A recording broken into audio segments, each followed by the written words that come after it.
The feast, what's significant about this Feast of Trumpets that's coming up on the 23rd of September? Because as I said at the beginning of the episode, I'll show you a list of, there's a lot of videos out there on Protestants talking about this, what's going to happen and so on. I'll show you a little bit here. These are some videos. Rapture in September 25. Will the rapture happen this month? More signs pointing to rapture 25. Rabbi calculates end of the world and it's the Feast of Trumpets.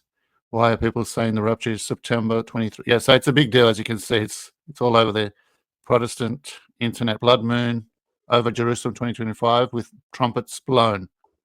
So they're connecting the Feast of Trumpets with the blood moons with the rapture, possible rapture.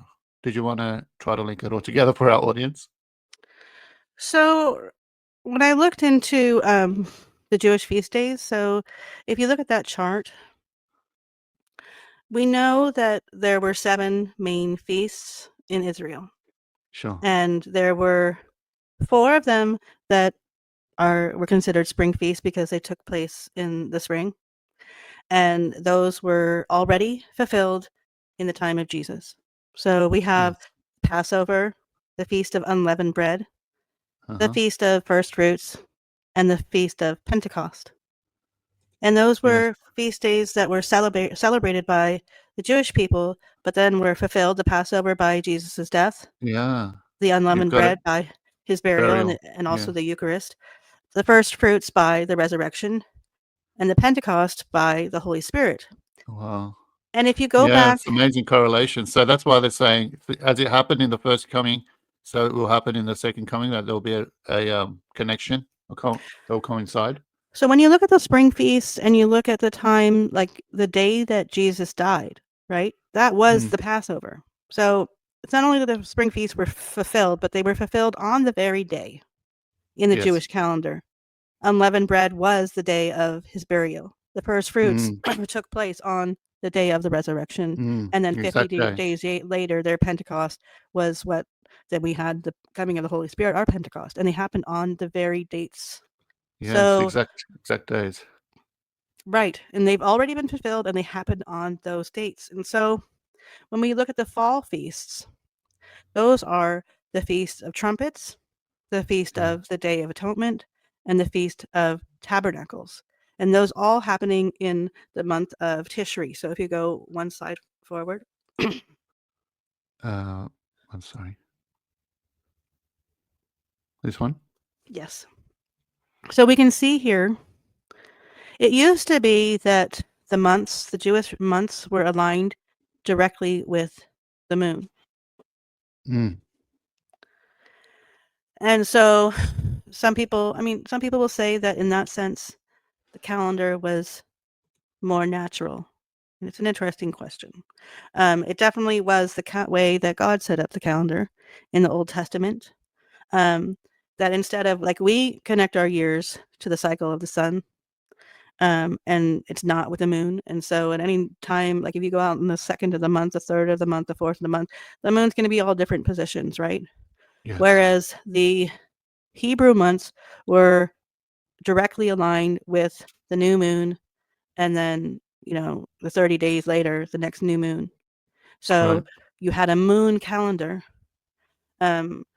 And so what would happen is you had these months, and this is like a general estimate. So when we look at the month of September, October, that was generally aligned with what is known as the month of Tishri, and they were connected to the seasons. You want to go to the next slide.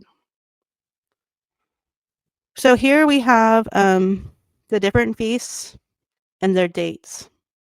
So every year in the Jewish calendar, the Jewish people would celebrate the feasts on the same day of their month. So if we look in the springtime, we have Passover occurring on Nisan 14. That is also when Jesus died, on that day. Then Nisan 15 and 17, all those 3 happening in one month. And it's very interesting because these dates were set way back in Exodus, right? Yes. And they have the spiritual meaning as well, Exodus and crossing the Red Sea. Yes. And, how that links in symbolically to the resurrection Yes. to the burial. 40 years in the desert and the burial, and Jesus was 3 days in um, the Hades, or in the world of the dead. So And when yeah, you there's look at symbolic all meaning.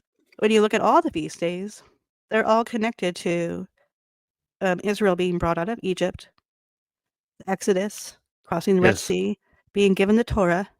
But they are given the commandments, Mm, um, and then being eventually brought into the Promised Land. And that is the same storyline of salvation, Christianity. That Jesus dies, he's freed from sin, he's buried, he rises again, and then he will go to heaven. And we, in sharing in his life, go through um, that same process. That hmm we we take part in this great exodus from sin into the resurrection, into the life with God in heaven forever. mm, But we also have, like Ron, you always talk about on your channel, about how there's, the era of peace, in which, mm, in some way, the life of the world, like we have this, the world itself will go through some kind of intermediate coming of Jesus mm. Christ.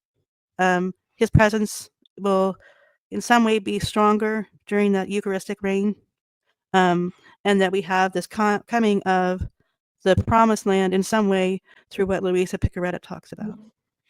So if this all coincides, these end time events, with the Jewish feast days, that it will take place, so according to your chart there, and to some of the Protestant theologians, that it will take place in Tishri, and that's Yeah. September, October, and is that, so what you're getting at, is this part of the reason why they're making the hype about the end time events taking place on the Feast of Trumpets? Yes. So what they are saying, the Protestants strongly believe that just as the other 4 holidays were fulfilled in the exact days of the Jewish calendar, Mm, that they also believe that the fall feasts, okay, so we talk about the fall feast being yes, the these Feast of ones, yeah, Trumpets, yep, the Feast of the Day of Atonement, yep, and Tabernacles. Um, So, I mean, we can get more, maybe on a different show, we can get more specifically into what because the Day of the yes, Trumpets, there's a lot of meaning to the trumpet in the Old Testament, and it also is the sound that initiates the the coming of our Lord and the chastisement as mm, well. And then you have the 7 trumpets, right?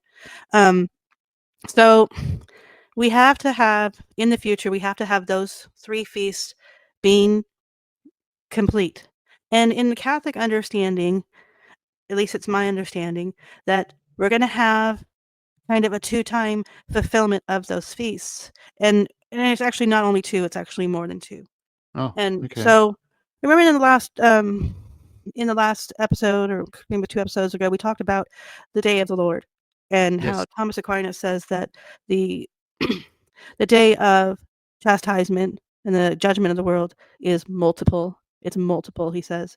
And we looked at how um, we talked about the 7 seals and how the 7 seals were completed in the beginning of like right after the time of Christ until Rome fell, right? And that was one way in which one of the the fulfillments, and that fulfillments of the day of the Lord, yes, yeah, and that the day of the Lord is multiple. It's a judgment on the world, and so in mm, that way we have multiple.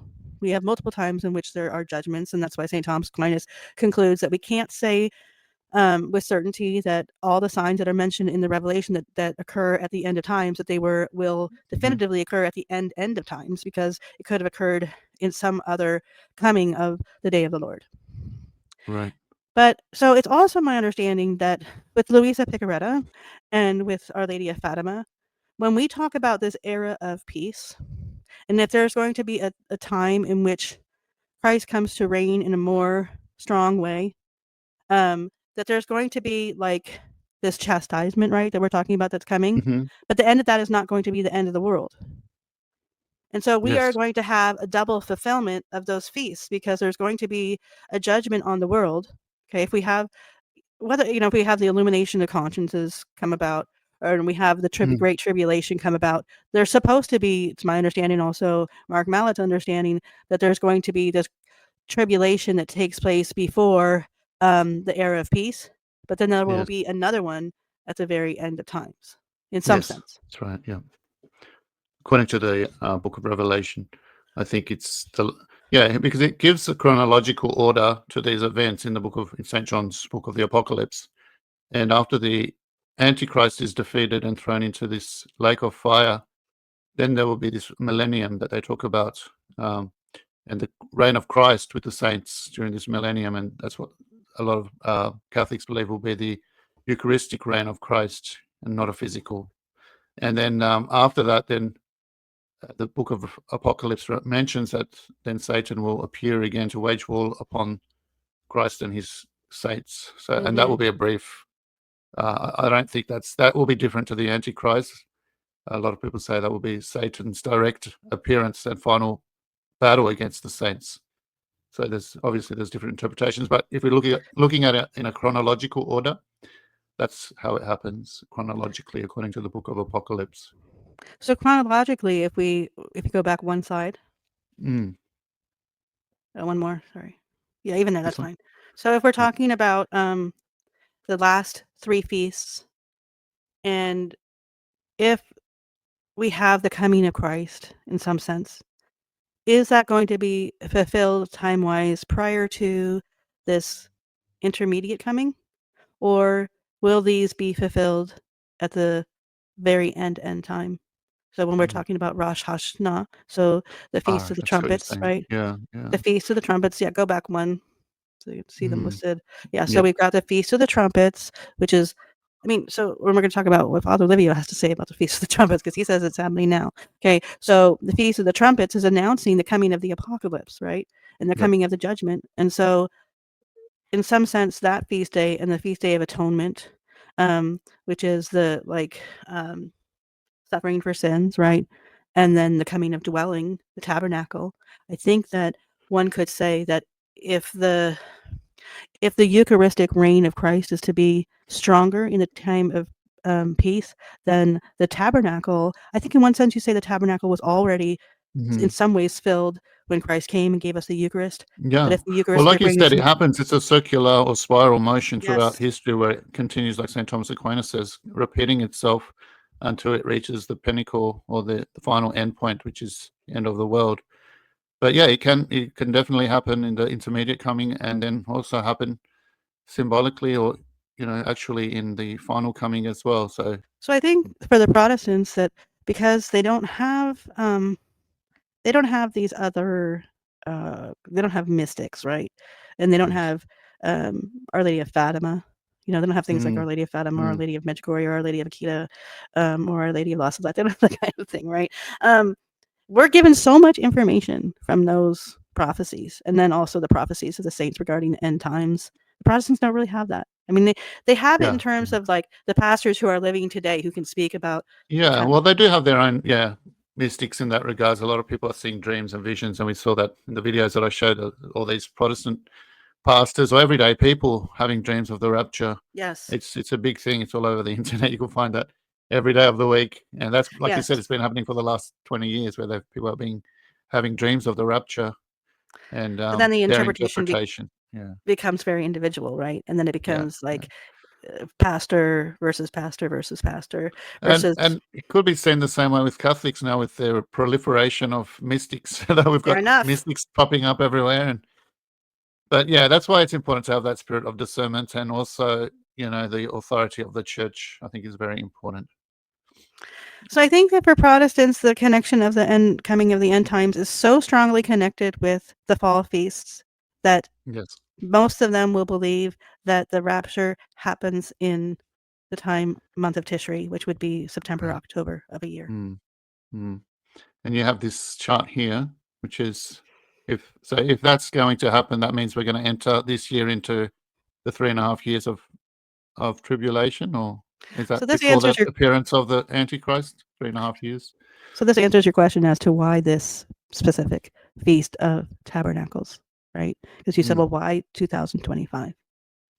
mm, And one answer is because multiple pastors have had this dream that it was going to happen at this Feast of Tabernacles. But the other reason is this: is that um, if you look into the scholarship connected with this, they say that Jesus Christ was actually born in the year 2 BC. And then counting the years forward until he was 33, that he actually gets you into the year 32 when he was resurrected. Right. So Okay. counting backwards from the year 32 with 7 years tribulation to the time of the resurrection, similar to what we were saying to the connection with the cross in Medjugorje, right? The cross in Yeah. Medjugorje on the hill, the big one has the 2033, and how Father Livio has said that he believes that that will be the 7th year of tribulation. And he believes the first year is 2026. So he's counting 2026 and then 7 years to 2033. Whereas for Protestants, they're counting from 2025. Well, this group of Protestants anyway, 2025 to 2032. The end of the 7-year tribulation. So you said that Father Livio mentions the trumpets. Can we get into that? What does he say about that? So it's really strange, you know. Life has these strange coincidences, or some people calls them God incidences. Is that how you say it? So Father Livio is he's been reading out of his new book. Like, you know how I had talked about how he has his daily show, and before he had been reading out of one book. Well, now he's finished that book and he's into his new book, and his new book is on the trumpets. It's called, in Italian, it's called The Trumpets of the Apocalypse, and I actually have a picture of him with it. There you go. I'm like, oh my gosh, that's so strange. And so I watched his show today. There Is he this is. the one? Yeah, so if you look at that book, it's the name of it with Our Lady there. It's called The Trumpets of the Apocalypse. And it's so strange because I've been doing this reflection and prayer on the Feast of the Trumpets, and then its connection with the apocalypse. And then today I watched his show, and he says, let me quote him exactly here. I couldn't believe it.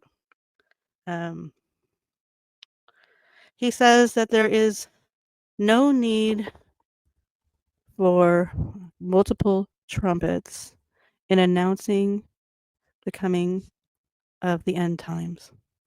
And he said that it's okay if the church right now, this is what he said on the show today. He says that the church, meaning the magisterium, the Holy Father, he says it's okay if right now the church is silent during this great moment of transition. And he says the church knows a lot more than us in regards to what is about to take place, because they have access to everything, all the documents, right? From Fatima, from Akita, the secrets from La Salette, and they probably have more from Medjugorje than we know, right? And he says the church knows a lot more than you think. And he says, Father Livio says, it doesn't take a lot of trumpets to announce the coming of judgment. And he says it only takes one trumpet, and it is Radio Maria that is this trumpet. Oh, that's a bold statement. So he's saying that he's the trumpet. So is he saying that he's the trumpet? So he's saying he's a prophet and he's a trumpet. That's quite bold.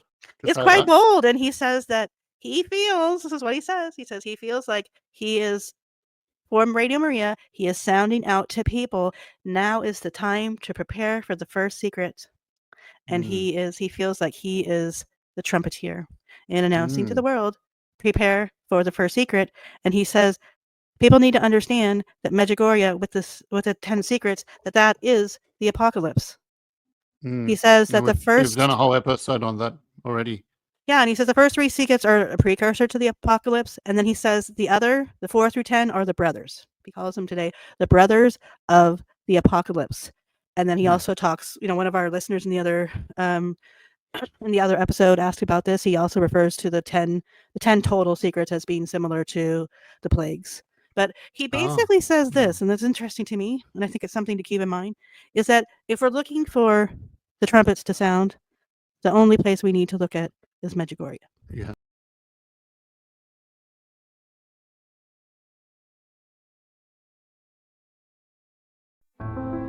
Welcome to Mother in Refuge at the End Times. We are thrilled to announce our Mother in Refuge pilgrimage to Medjugorje.